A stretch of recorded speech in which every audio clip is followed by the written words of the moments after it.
আসসালামু আলাইকুম ওয়া রাহমাতুল্লাহ। প্রিয় দর্শক, আজকের ভিডিওতে আমি আপনাদেরকে এমন 10টি আমলের সাথে পরিচয় করিয়ে দিব। এই আমলগুলো যদি আপনি করেন, আপনি দুনিয়াতে অনেক লাভবান হবেন, অনেক কল্যাণ হবে এবং পরকালের জিন্দেগিতেও আপনি এর ফল ভোগ করতে পারবেন ইনশাআল্লাহ। সুবহানাল্লাহ। এত সুন্দর, এত ফজিলতপূর্ণ এই আমলগুলো হবে, আপনি সে আমলের কথা শুনে বলবেন সুবহানাল্লাহ।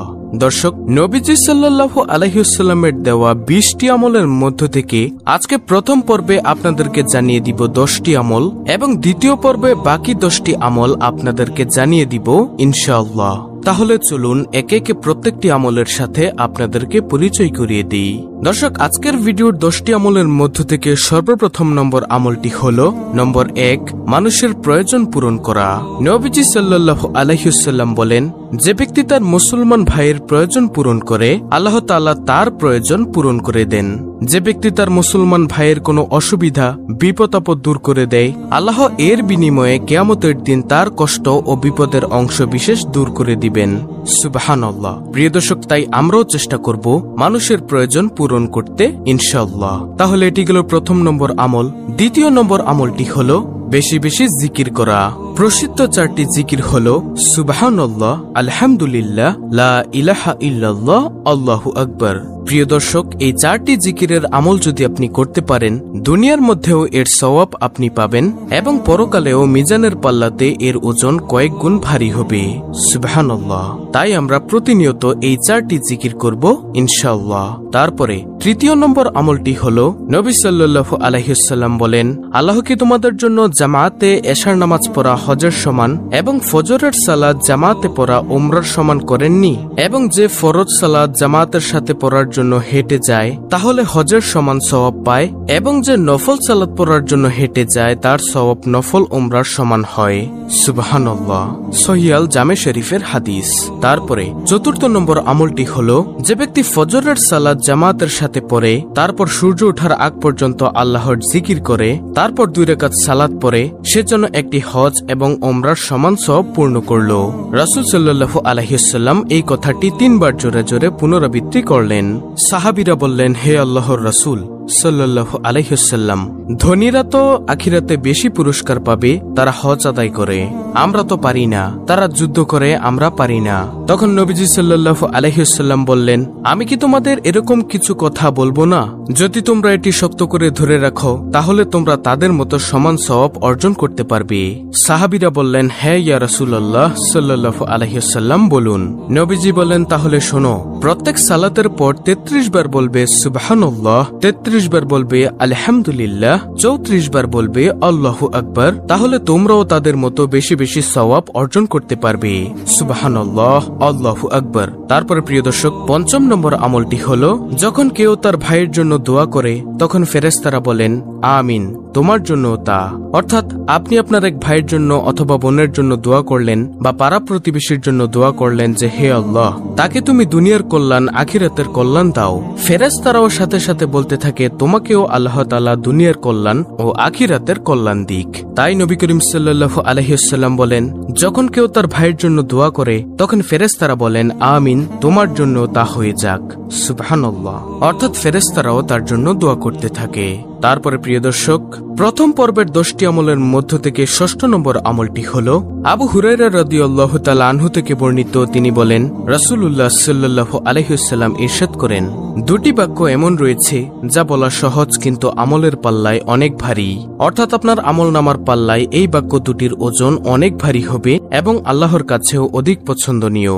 সুবহানাল্লাহ। আর সে বাক্য দুটি হলো সুবহানাল্লাহি ওয়া বিহামদিহি সুবহানাল্লাহিল আযীম। প্রিয় দর্শক, এর আগেও আমি অনেক ভিডিওতে এই বাক্য দুটির ফজিলত এবং আমল নিয়ে আলোচনা করেছি, কারণ এই বাক্য দুটির ফজিলত অনেক বেশি। এই বাক্য দুটি যত বেশি পাঠ করবেন তত বেশি সওয়াব। এই বাক্য দুটি খুবই গুরুত্বপূর্ণ, খুবই ফজিলতপূর্ণ। আবু হুরায়রা রাদিয়াল্লাহু তাআলা আনহু বলেন, রাসূলুল্লাহ সাল্লাল্লাহু আলাইহি ওয়াসাল্লাম ইরশাদ করেন, 2টি বাক্য এমন রয়েছে যা বলা অনেক সহজ, আমলের পাল্লায় অনেক ভারী আর আল্লাহর কাছে অধিক পছন্দনীয়। আর সেই বাক্য দুটি কি? সুবহানাল্লাহি ওয়া বিহামদিহি সুবহানাল্লাহিল আজিম। তারপরে 7ম নম্বর আমলটি হলো সদকায়ে জারিয়ার আমল। প্রিয় নবী সাল্লাল্লাহু আলাইহি ওয়াসাল্লাম বলেন, যখন মানুষ মারা যায় তখন তার আমলের দরজা বন্ধ হয়ে যায়, তবে তার একটি আমলের দরজা বন্ধ হয় না, সেটা হলো সদকায়ে জারিয়ার আমল। এখন প্রিয় দর্শক, অনেকেই বুঝে না যে সদকায়ে জারিয়ার আমল আবার কোনটা।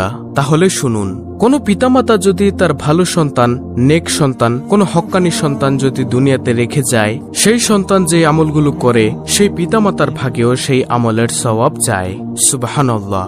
এবং আপনি যদি দুনিয়ার মানুষের কোনো উপকার করলেন, একটি রাস্তা ঠিক করে দিলেন, একটি ব্রিজ নির্মাণ করলেন, একটি সাঁকো নির্মাণ করে দিলেন, একটি মসজিদ নির্মাণ কাজে অর্থ দিয়ে সহযোগিতা করলেন, একটি মাদ্রাসা নির্মাণ কাজে সহযোগিতা করলেন, এই মানুষগুলো এগুলো ব্যবহার করে এর থেকে যতদিন পর্যন্ত উপকার পাবে, উপকৃত হবে সুন্দরভাবে, ততদিন পর্যন্ত আপনার আমলনামায় সওয়াব ঢুকতেই থাকবে। এটি হলো সদকায়ে জারিয়ার আমল। সুবহানাল্লাহ। আশা করি প্রিয় দর্শক বুঝতে পেরেছেন। তারপরে 8ম নম্বর আমলটি হলো সূরা ইখলাস পাঠ করা, অর্থাৎ কুল হুয়াল্লাহ সূরা পাঠ করা। দর্শক, আপনি যদি প্রতি রাতে পবিত্র কুরআনের 1/3 পাঠের সওয়াব অর্জন করতে চান, তাহলে আপনি একবার সূরা ইখলাস পাঠ করুন। নবীজি সাল্লাল্লাহু আলাইহি ওয়াসাল্লাম বলেন, যদি কোনো ব্যক্তি পবিত্র কুরআনের সূরাতুল ইখলাস 2 বার পাঠ করে, তাহলে সে পবিত্র কুরআন 20 পারা পাঠ করার সমান সওয়াব পাবে।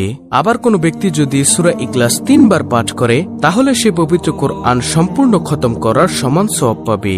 সুবহানাল্লাহ। দর্শক, আমি বলছি না যে আপনি পবিত্র কুরআন পাঠ করা বাদ দিয়ে শুধু সূরা ইখলাসই পাঠ করুন, কারণ যেহেতু আপনি সমান সওয়াব পেয়ে যাচ্ছেন, কিন্তু এর পাশাপাশি আপনি পবিত্র কুরআনও পাঠ করুন। নবী করিম সাল্লাল্লাহু আলাইহি ওয়াসাল্লাম বলেন, যে ব্যক্তি সূরা ইখলাসকে ভালোবাসে, মহান রব্বুল আলামিনও তাকে ভালোবাসতে শুরু করে। আল্লাহু আকবার। এক সাহাবী দৌড়ে এসে বলল, ইয়া রাসূলুল্লাহ সাল্লাল্লাহু আলাইহি ওয়াসাল্লাম, আমি সূরা ইখলাসকে অনেক ভালোবাসি।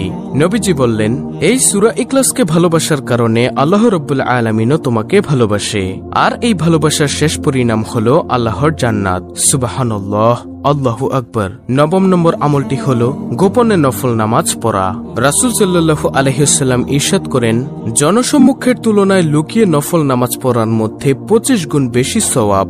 তাই আমাদের নবীজি সাল্লাল্লাহু আলাইহি ওয়াসাল্লাম প্রত্যেক ফরজ সালাতগুলো মসজিদে নববীতে আদায় করতেন, আর বাকি নফল ও সুন্নত নামাজ ঘরের মধ্যে গিয়ে আদায় করতেন, কারণ এগুলোর মধ্যে সওয়াব বেশি।